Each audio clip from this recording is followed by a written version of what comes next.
Make the ground shake.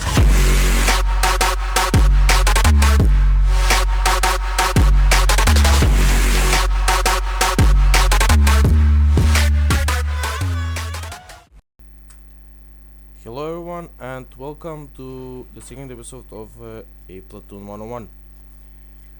To get straight to the point, I am in my WZ 11114 and I am Platoon with my friend the Destroyer in his T-54 lightweight.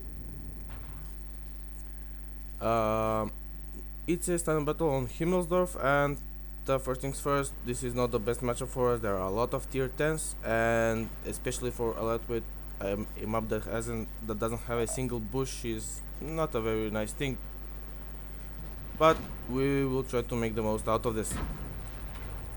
At the beginning of a matchup, the WZ is very good at taking advantageous positions, and I am now doing so. We have a very poor start because I tunnel vision the WZ, as you can see, and we traded with the M103, which is not the greatest thing that you want to do. Another bad thing, the WZ somehow manages to set me on fire, which is a problem with the WZ 111.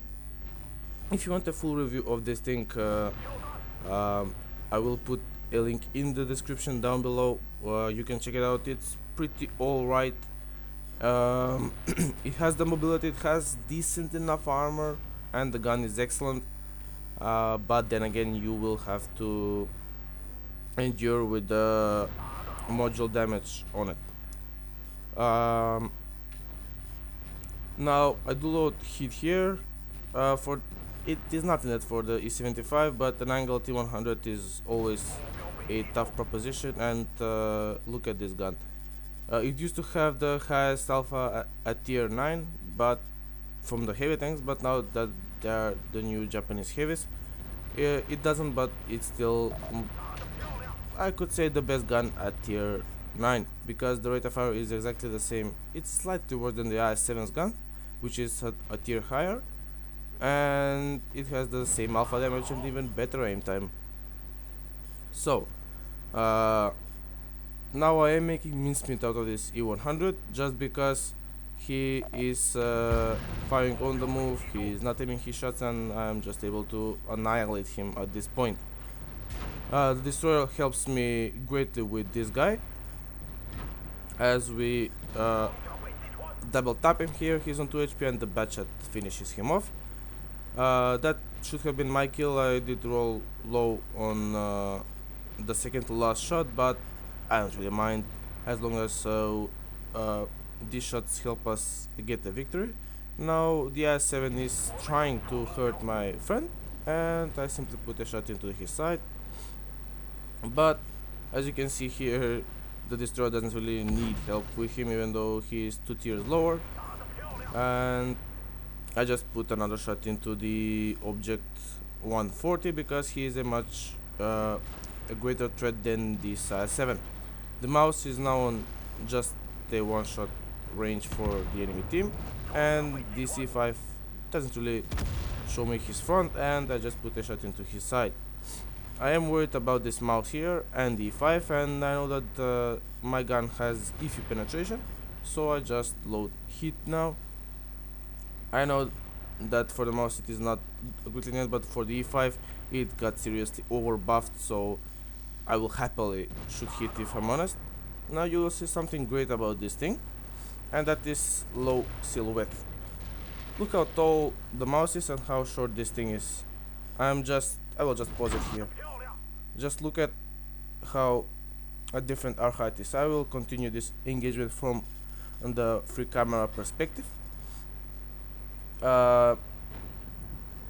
Just look at this. He has, if I wiggle enough, he has almost no chance of hitting me.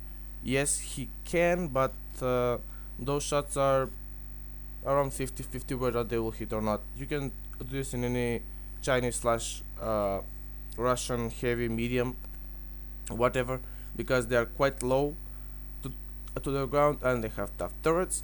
Also, this greatly works in the object 140 because because it doesn't have those huge weak spots on top like the WZ 111, or it doesn't have an auto pen roof like the Object 140. Anyway, let's go back into the battle. Sorry about that. I take out the mouse in quick succession, and already we are up to 6k damage. Believe it or not, my friend in the lightweight sadly got stuck on a concrete block, and he wasn't able to get back. He does have this huge internet issues just like me, because our provider really sucks, and he is sadly dead. But we, thanks to him, I'm able to take out the mouse without taking any HP. I do put a shot into the T-54 lightweight, and there are only two tanks left, the RT and the Batchet, and here comes the Batchet now. He for some reason fires on when he's on a jump, so that's 2 shots, 3 shots, and now that was the 4th, and now I think I'm dead, but I'm not, and I managed to secure that kill. So I think that was a very good game. Let's take a look into the post-battle results. So here are the post-battle results of that game. As you can see, I managed to pick up Ace Tanker, some tokens, and from the Battle Hero medals I've only managed to pick up High Caliber. If you look into the team score, we can see that we did finish top on experience and damage. Only the Batchet having more kills than us with 7,000 damage, 3 kills, and almost 1.6k base experience, which is something pretty alright if you ask me. The Batchet also had a very good game. His game is probably Ace Tanker worthy as well, because he managed to pick up 6,300 damage with 6 kills and 1.3k base experience, which is high for a tier 10 vehicle. The Destroyer did his job, if I'm honest, at tier 8 in a super bad matchup with the wrong map to do almost 3k damage is pretty alright, and the E5 did pretty alright as well. If you look into the detailed report, we can see that we did fire 17 shots, 17 hit and 16 penetrated. I think that one shot on the ST1 bounced when I shot his cupola. We did 7,000 damage, 463 were at a sniping distance, probably that shot on the Object 140. We did receive 9 hits, 4 were bounces and 5 pandas with 2,330 damage blocked by armor. And we did spot 2 vehicles, destroyed 3 and damaged 9. Anyway guys, this wasn't really a great platoon work. I mean, I was communicating with the Destroyer and how we could take out the team. He was the one pushing the I-7, so we could have a flanking shot on him, for instance. But even though that was happening, we weren't really doing the work together, because one guy was in a heavy tank and the other was in a light tank, and the game style of those two classes in general is very different. But then again, I would much rather have him as light tank than some other guy who would likely will have messed up in light tank on this kind of a map. Hope you enjoyed this video, and bye for now.